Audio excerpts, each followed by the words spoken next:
저는 오늘 우리가 함께 같이 교독했던 이 시편 18편 16절로 28절의 말씀을 가지고 회복의 문, 리커버리 게이트 또는 리바이벌 게이트, 우리가 운스 게이트, 상처의 문을 통과해서 또 회복의 문으로 들어가는 그 비결을 우리 함께 같이 은혜 나누고자 합니다. 어느 가난한 청년이 가난한 것 때문에 상처가 되어서 늘 원망 가운데 살아가고 있었습니다. 그는 비록 신앙생활을 하고 있었지만 이 가난한 것 때문에, 이 마음의 상처 때문에 늘 감사하지 못하고 원망하는 그러한 삶을 살아갔습니다. 그러던 어느 날, 어느 주일에 이 청년은 시골에 있는 한 곳을 여행했다가 싸구려 여관에 묵게 되었습니다. 근데 아침에 일어나 보니까 자기가 신었던 그 신발, 낡은 신발 구두가 사라져버린 겁니다. 그러니 얼마나 화가 나겠습니까? 그래서 그는 하나님 앞에 또다시 원망합니다. 하나님, 그래도 그렇지 나같이 가난한 사람의 구두를 훔쳐갑니까? 하나님은 그런 것도 안 지켜주십니까? 하고 원망을 한 다음에, 화를 낸 다음에 그는 여관 주인의 낡은 헌신발을 하나 빌려 신고 그 옆에 있는 교회에 가서 예배를 드리려고 갑니다. 그래서 교회에 앉아있는데, 제일 뒤에서 앉아있는데 마침 그 제일 뒤에 어떤 사람이 앉아있냐면 전쟁에 나갔다가 두 발을 잃어버린 한 상위군인이 휠체어를 타고 앉아서 기도를 하는 것을 볼 수 있었습니다. 그래서 이 청년이 생각을 했어요. 저 장애인은 그 장애 때문에 얼마나 상처가 많을까? 저 상처를 가진 그 마음으로 어떤 기도를 할까? 자기 기도는 하지 않냐고 그 상위군인의 그 기도를 듣습니다. 들었는데 어떤 기도를 하느냐? 이 상위군인이 이런 기도를 합니다. 하나님, 제가 전쟁에 나가서 많은 우리 전우들이 죽음을 당했지만 저는 그래도 두 다리를 잃고 생명을 구해주신 것을 감사합니다. 비록 내 두 다리가 없지만 휠체어를 주신 것을 감사하고 신발 걱정 안 하고 양말 걱정 안 하게 한 것을 감사합니다라고 기도하는 그런 음성을 들었어요. 이 기도하는 음성을 듣고 이 청년이 얼마나 자기 자신이 부끄러운지는 모릅니다. 나는 그 멀쩡한 두 다리를 가지고 있으면서 그 낡은 구두 하나 잊어버렸다고 하나님을 원망하고 화를 낸 것, 이것은 내가 너무나도 가난한 상처 때문이라는 것을 깨닫고 그는 거기서 무릎을 꿇고 하나님 앞에 회개를 합니다. 하나님, 이제부터는 내 삶을 상처 가운데 사는 것이 아니라 이제는 하나님 앞에 감사하면서 하나님을 더 기뻐하는 삶을 살겠습니다라고 결단하고 그 뒤부터 새로운 삶을 살기 시작해서 그는 마침내 독일의 재무장관, 독일의 재상이 된 바로 마르틴 바덴의 이야기가 우리에게 많은 감동을 주고 있습니다. 그렇습니다. 상처가 깊으면 깊을수록 삶은 고달퍼지고 마음은 삐뚤어져서 그 아무리 좋은 것, 그 아무리 아름다운 것이라 할지라도 다 원망거리밖에 될 수밖에 없습니다. 그러나 그런 가운데서도 그런 상처를 극복하고 이렇게 훌륭하게 문스 게이트를 통과해서 리커버리 게이트, 리바이벌 게이트를 통과하는 그런 사람도 있음을 오늘 성경은 우리에게 보여주기를 원합니다. 그래서 원인과 결과의 법칙을 쓴 제임스 알레이라는 사람은 그의 책에서 이렇게 얘기를 하고 있습니다.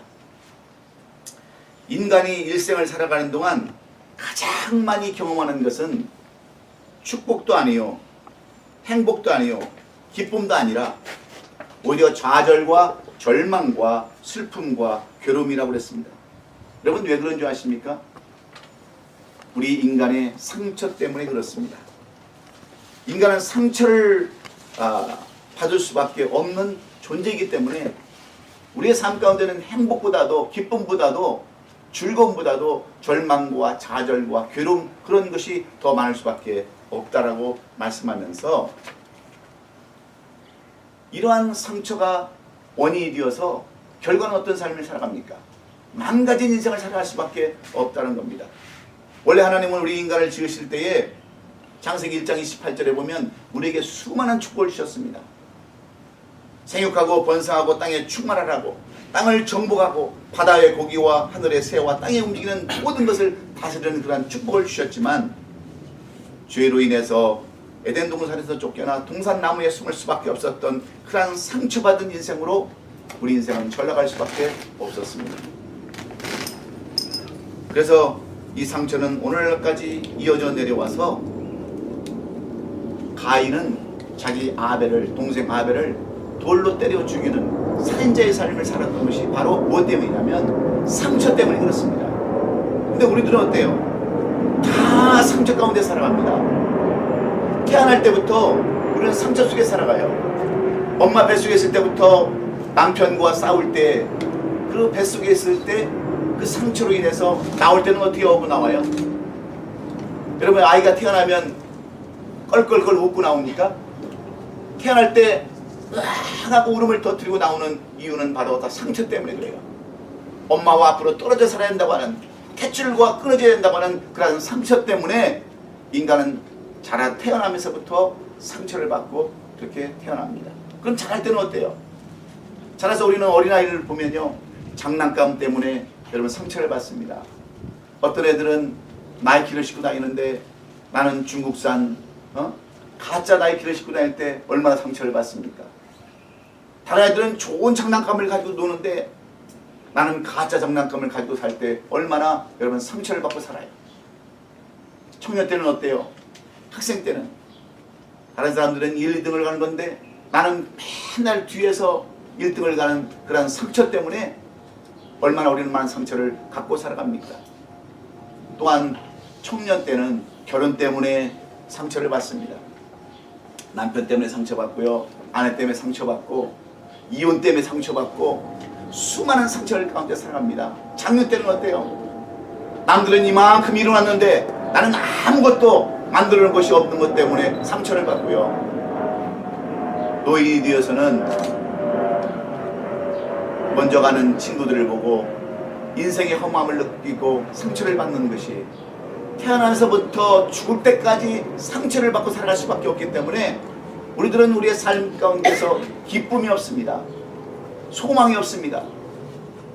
늘 절망하며 원망하며 그렇게 살아가는 것이 우리의 인생의 모습이에요. 그런데 그 대표적인 인물이 누구입니까? 이런 상처가 오면 사람이 자괴감에 빠집니다. 이런 상처를 받으면 감사가 없고 항상 어떤 삶을 살아가냐면 부정적인 삶을 살아가요. 옆에 사람들 보세요 한번. 왜 항상 보면은 부정적인 얘기를 하는 사람이 있어요. 근데 그런 사람들이 왜 무엇 때문이냐면 상처 때문에 그렇습니다. 자기가 만든 상처도 있지만 남으로 받은 그런 상처 때문에 항상 부정적인 삶을 살아가는 사람이 있어요. 어떤 사람은 너무 질투가 심합니다. 자기보다도 조금 잘 살고 조금 예쁘고 자기보다도 조금 뭐 나은 것 같으면 사정없이 공격을 해요. 마치 수탉이 암탉을 공격하듯이 그렇게 쪼아댑니다. 왜 그런지 아십니까? 모두 다 상처 때문에 그렇습니다. 상처. 그 옆에 사람들이 행여나 자기를 힘들게 하고 괴롭게 하면 아, 저분은 상처 때문에 그렇구나 이해하시면 되는 겁니다. 그런데 문제는 이러한 상처로 인해서 자기 자신을 비관하고 결국 죽음에 이르는 사람이 있는데 대표적인 예가 국민 여배우 최진실 아닙니까? 대통령을 지냈던 노무현 대통령 아닙니까? 다 얼마나 상처가 컸으면 목숨까지도 버려야 하는 그런 삶을 살아가야 하겠어요. 그런데 문제는 뭐냐면 상처로 인해서 마음이 삐뚤어지고 우울해지면서 감사가 없고 기쁨이 없고 소망이 없고 시기하고 질투하고 미워하고 원망하는 삶을 살아간다는 것이 문제의 문제입니다. 결국 이런 상처는 자신을 비관하고 결국은 파멸에 이르는 거기 때문에 오늘 우리는 이 말씀을 통해서 우리의 상처를 극복해야 되는 겁니다. 그런데 성경에 보면 이러한 상처를 극복한 사람을 우리에게 보여주는데 그 대표적인 사람이 누군지 아세요? 바로 사도 바울입니다. 사도 바울은 유대인으로부터 수많은 상처를 받은 사람입니다. 그런 마음도 정신도 다 상처 가운데 살아갈 수밖에 없었지만 그러한 상처를 극복하고 그런 감옥에 있으면서도 나는 이런 사람이라고, 나는 행복한 사람이라고 글을 써서 13권의 글을 남기고 또 수많은 서신서를 보낸 사람이 바로 사도 바울입니다. 그는 그 어떤 상황 속에서도 마음을 잃지 않냐고, 생각을 잃지 않냐고, 비방을 받아도 좌절하지 않냐고, 오히려 그들을 사랑하는 사람으로 성경은 이렇게 사도 바울에 대해서 우리에게 설명해 주고 있습니다.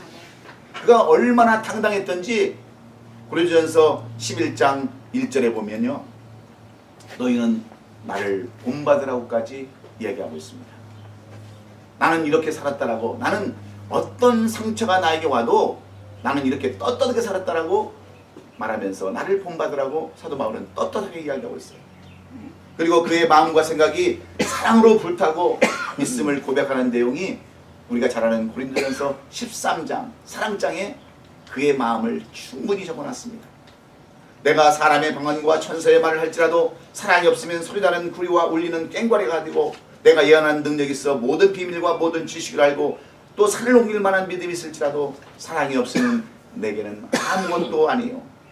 내가 내게 있는 모든 것으로 구제하고 또 내 몸을 불사르게 내어줄지라도 사랑이 없으면 나에게는 아무런 유익이 없다라고 이렇게 고백하면서 나는 오직 내 마음속에 사랑이 불타있다라고 이렇게 고백하고 있습니다. 왜 그런 줄 아세요? 상처를 극복했기 때문에 그래요. 문스게이트를 지나서 리커버리 게이트를 통과했기 때문에 그렇습니다. 그런데 오늘 본문도 마찬가지입니다. 상처의 문을 지나서 회복의 문에 들어온 사람, 바로 다윗의 이야기를 오늘 본문은 우리에게 소개해 주고 있습니다. 여러분, 우리가 잘 알다시피 다윗은 어떤 사람입니까? 2세의 아들로 태어나서 8번째 아들로 태어나서 항상 왕따를 당하고 형들로부터 미움을 받았던 사람이 바로 다윗입니다. 저도 7째 아들로 태어났기 때문에 형제에 대한 상처가 있어요. 제가 여러분들 밥을 빨리 먹는다라고 매일 얘기를 하는데, 여러분 한번 생각해 보세요. 형제 7에 어머니 아버지, 그 다음에 일하는 신모, 그 다음에 일하는 그 머슴 둘, 그 다음에 학교 다닌다고 집에 와 있는 이모들, 한 15명이 밥을 먹기 시작하면요, 순식간에 밥이 동이 나는 거예요. 그러면 빨리 먹어야 내 양을 채울 수 있기 때문에 그게 상처가 되는 거예요. 아침 늦게 일어나면 양말이 없습니다. 다 신고 나가서. 그럼 어떨 때는 짝짝이를 신고 가니까 이게 상처가 돼서, 제가 성질이 급한 이유가 다른 데 있는 게 아닙니다. 다 상처 때문에 그래요.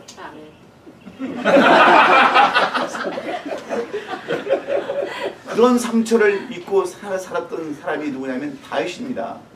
근데 이 다윗은 형들한테도 왕따를 당했지만 많은 사람들에게도 왕따를 당했어요. 그가 정말 말제로 태어나서 소름을 당했던데, 사무엘이 2번째 왕을 택하기 위해서 형제들을 불렀을 때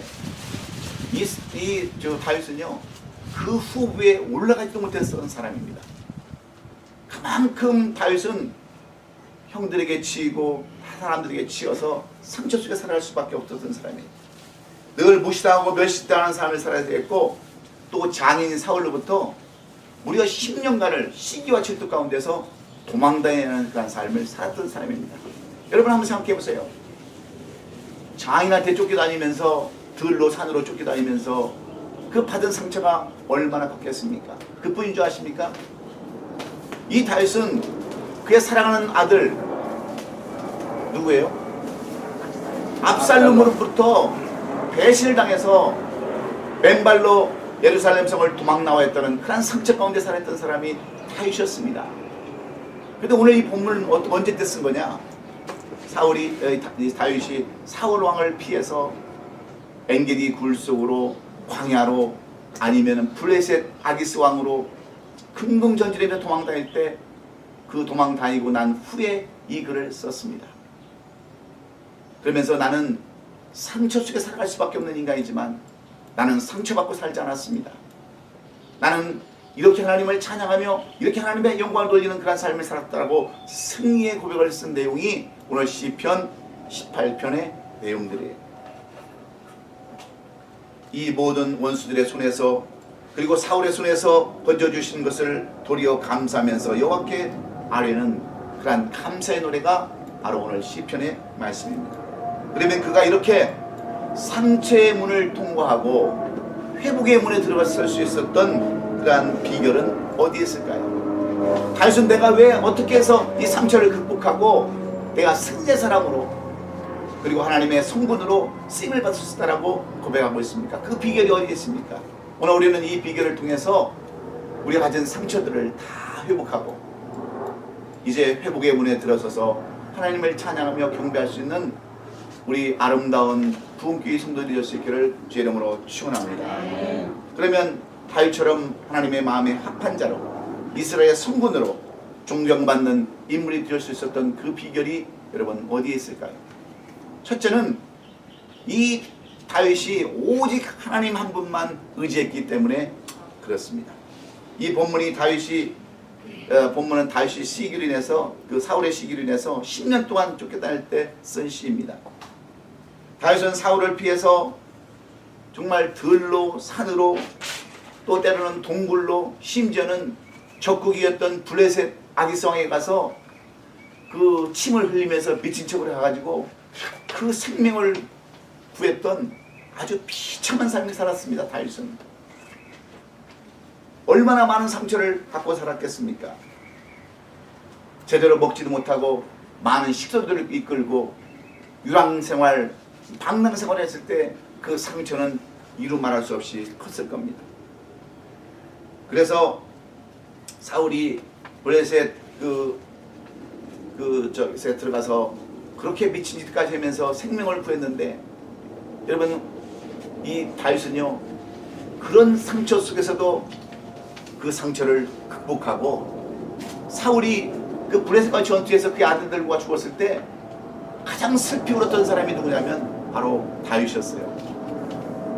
여러분 다윗이 자기를 쫓아다니는 그 사울이 죽었을 때 왜 울었겠습니까? 오히려 기뻐해야죠. 그런데 그것을 보면 이 다윗은요 전혀 상처를 받지 않았습니다. 다 모든 것을 하나님한테 맡기고 하나님의 뜻이라고 여기고 하나님을 의지했기 때문에 그렇습니다. 그리고 사울의 그 식구들을 우대해 주잖아요. 사울의 손자들을 다시 우대시키고 같이 밥상에서 밥을 먹게 하는 그런 특혜를 베풀지 않습니까? 여러분 다윗이 상처를 받았다고 한다면 어찌 그런 일을 감행할 수 있겠어요? 그래서 그는 4절과 5절에 고백하는 것처럼 그는 사망의 줄에 묶여 있었고 불의의 창수에 묶여 있었고 스골의 줄이 그를 두렵게 하고 올무가 되었지만 6절에 가보면 그는 이렇게 고백을 합니다. 내가 환난 중에 여호와께 아뢰었다. 그가 정말 상처 가운데 있어서도 그는 하나님 앞에 자기 자신을 아뢰었다고 얘기합니다. 그리고 오늘 이 본문 18절에 보면 뭐라고 얘기합니까? 그들이 나의 재앙의 날에 내게 이르렀으나 여호와께서 나의 의지가 되었더라. 아무리 힘들고 어려워도 여러분 다윗이 상처받지 않고 그렇게 승리의 삶을 살았던 첫 번째 비결은요 절대적으로 하나님만 신뢰했던 것, 여기에 비결이 있는 줄로 믿습니다. 우리가 사무엘 상에 등장하는 한나를 보면 한나는 아이를 낳지 못했습니다. 불임 여성이었어요.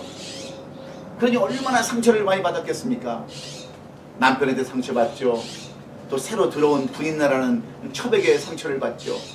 상처 속에 살아갈 수밖에 없었습니다. 그런데 이 한나가 어떻게 하는 줄 아세요? 사람을 원망하고 자기 자신을 원망하는 것이 아니라 그는 실로에 가서 하나님 앞에 기도합니다. 하나님, 내 기도를 들어 응답해 주시고 나를 불쌍히 해달라고. 이런 상처 가운데 살아가지만 나는 하나님만 의지하겠다고 이야기했을 때 성경은 뭐라고 말씀하는 줄 아십니까? 하나님께서 그녀의 음성을 들었다라고 성경은 기록해 놨어요. 여러분, 상처를 남에게 전가시키지 마세요. 가진 상처 때문에 여러분 나는 이렇게밖에 살 수 없다라고 그렇게 자포자기하지 마세요. 그 상처를 하나님 앞에 내어놓고 전적으로 하나님을 의지할 때 하나님이 그 기도를 들으시고 응답하시는 줄로 믿습니다. 하나님은 시편 147편 37절에서 하나님은 상심한 자들을 고치시며 그들의 상처를 싸매주시는 분이시기 때문인 줄로 믿습니다. 그러므로 상처를 치유하는 길은 오직 하나님밖에 없어요. 여러분들이 인간적으로 상처를 치유할 수 있는 줄 아십니까? 절대로 못합니다. 오직 하나님만 의지하고, 그래서 예수님도요 얼마나 상처 가운데 살았습니까? 하나님께서 보내신 구원자로 그렇게 오셨지만 인정해주는 사람이 없었어요. 다 손가락질합니다. 제가 바로 갈릴리에서 태어난 아이 아니냐, 나사렛 예수 아니냐. 그의 어머니도 그의 식구들도 형제들도 전부 다 인정하지 않았습니다. 유대인들도 인정하지 않았어요. 무슨 메시아가 저렇게 갈릴리에서 태어나느냐고, 나사렛에서 나느냐고 인정하지 않는 상식이 있었지만 예수님은 어떻게 하셨어요? 자신을 보내신 하나님 앞에 아침 저녁으로 시도 때도 없이 하나님 앞에 간구하고 기도했을 때 하나님은 예수 그리스도를 통해서 우리의 인류의 구원자로 세우시고 부활의 은총을 베푸신 줄로 믿습니다. 그러므로 여러분들 상처 있거든 그 상처를 오늘 우리 이혜정 권사님, 장로님 이 장막교회에 다 내려놓으시고 하나님만 바라보시고 이제 상처의 문을 지나서 회복의 문으로 여러분의 자신을 옮기는 저와 여러분 될 수 있기를 예수님의 이름으로 축원합니다. 두 번째로 오늘 이 다윗이 그 상처의 문에서 회복의 문으로 들어갈 수 있었던 그 두 번째 비결은 자신의 인격과 신앙을 끝까지 지켰기 때문입니다. 사람들은 상처받으면 나타나는 특징이 있습니다. 자존감이 무너져요. 상처받으면요. 그렇지 않습니까? 그리고 자포자기가 됩니다. 그리고 믿음이 무너져요. 신앙생활하는 사람들은 신앙에서 떠납니다. 하나님을 떠나요. 이게 상처받은 사람들의, 그래서 교회를 다니면서요 상처받으면 교회를 안 나가는 거예요. 여러분 밖에 한번 나가보십시오. 교회에서 상처받아가지고 교회 안 나가는 사람들이 허다합니다.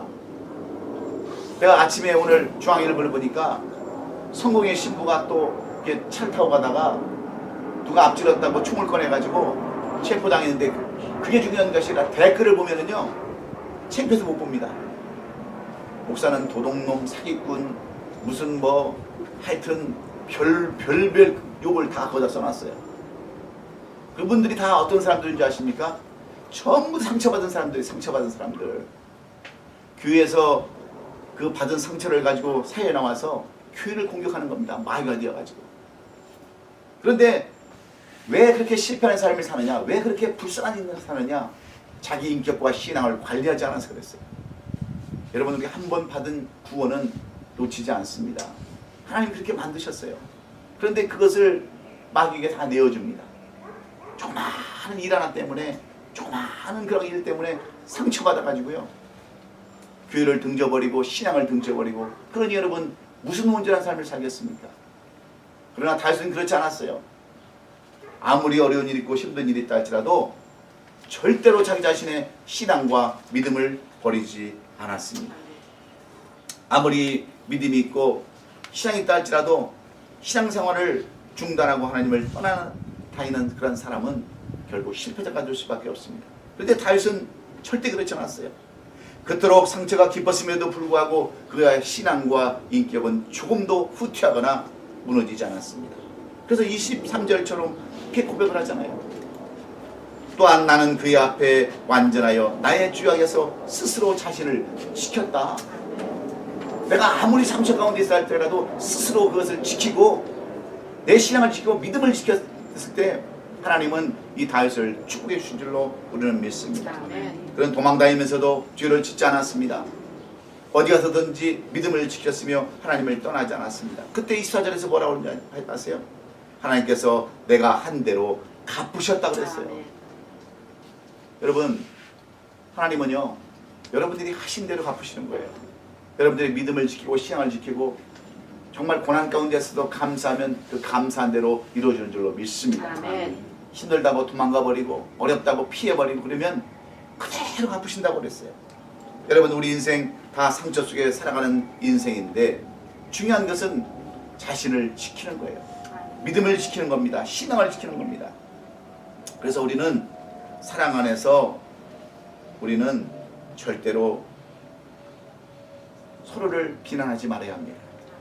그리고 봉사생활 중단하지 말아야 합니다. 사랑하는 것 끝까지 포기하지 말아야 합니다.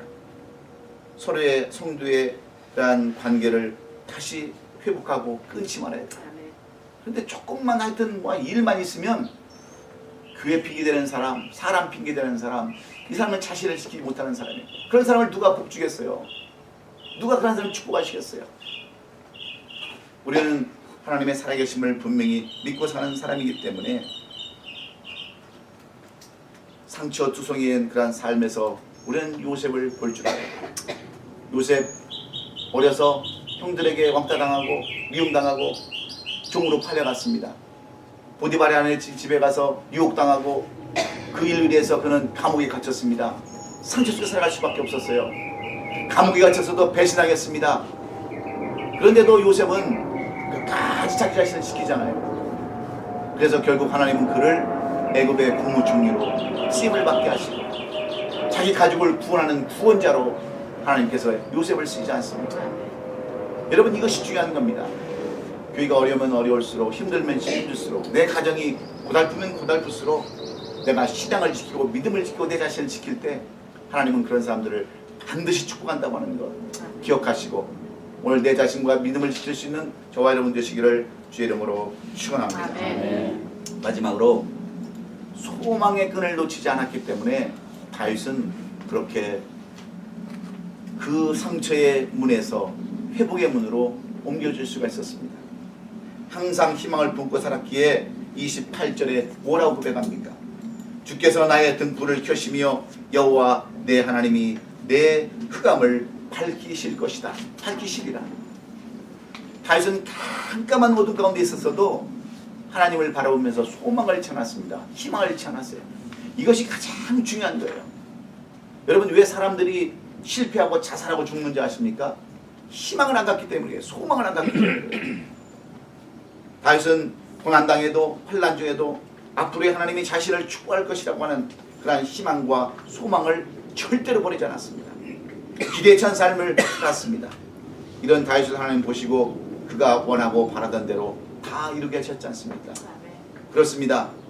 희망이 있는 사람, 소망을 갖는 사람, 뭔가 될 것이라고 믿는 사람, 그런 사람을 하나님은 반드시 사용하셔서 회복의 문으로 인도해 주실 줄로 믿습니다. 문제는요, 포기하는 거예요.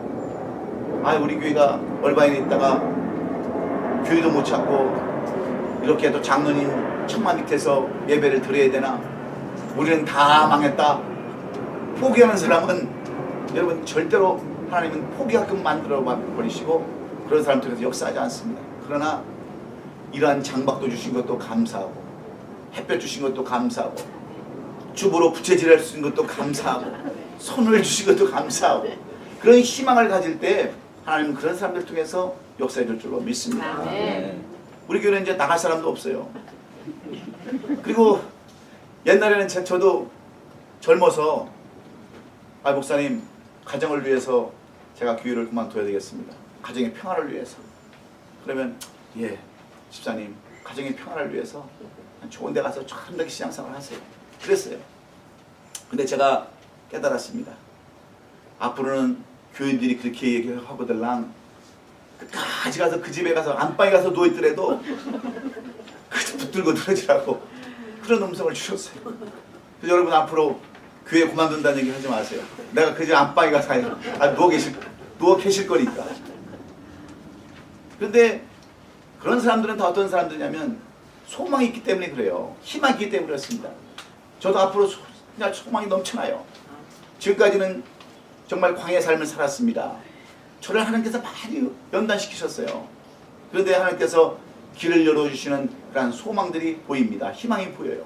그래서 우리는 정말 아름답게 부흥하는 그러한 교회가 될 줄로 믿기에 아멘. 여러분 끝까지 소망 가지고 희망 가지시고 잘 될 수 있다고 하는 정말 아름답게 될 수 있다고 하는 그러한 소망과 희망을 가지시고 이 한 주간 사시고 승리하셔서 다음 주에도 기쁨으로 우리 서로 만나서 교제하는 아름다운 기가 될 줄로 믿습니다. 아멘. 그래서 다윗은 마침내 23장 5절에서 이렇게 고백을 합니다. 주께서 내 원수의 목전에서 내게 상을 차려주시고 기름을 내 머리 위에 부으셨으니 뭐가 넘친다고요? 내 잔이 넘치나이다. 이렇게 고백하는 거예요. 여러분 이것처럼 행복한 고백이 어디 있습니까? 이것처럼 그런 아름다운 고백이 어디 있겠어요? 우리 모두가 다 이런 다윗의 고백이 될 수 있기를 그런 삶을 살아갈 수 있기를 예수님의 이름으로 축원합니다. 아멘. 우리가 상처의 문을 넘어서 회복의 문을 넘어 들어가려면 오직 전능하신 하나님을 전적으로 의지하시고 내 믿음과 신앙을 지키시며 소망과 희망을 가질 때 우리도 다윗처럼 승리할 줄로 믿고 아멘. 성군으로 너는 내 마음에 합한 자라고 하는 하나님의 칭찬 듣는 성도들로 세움받을 줄로 믿으시고 아멘. 이런 삶을 한 주간 살아가시는 우리 아름다운 부흥교회 성도들이 다 될 수 있기를 예수님의 이름으로 축원합니다. 아멘. 축원합니다. 아멘. 기도하겠습니다. 하나님, 우리가 아름다운 성전을 이제 뒤로 하고 오늘 이렇게 장로님, 권사님 가정에 장막교회로 옮겨와서 이렇게 또 예배를 주 앞에 드립니다. 하나님, 오늘 다윗처럼 상처가 있지만 그 상처를 극복하고 회복의 문에 들어서기 위해서 오늘도 전적으로 하나님만 의지하고 내 믿음과 신앙을 지키며 소망 가운데 살기 위해서 나온 우리 성도들 한 사람 한 사람 기억하여 주시고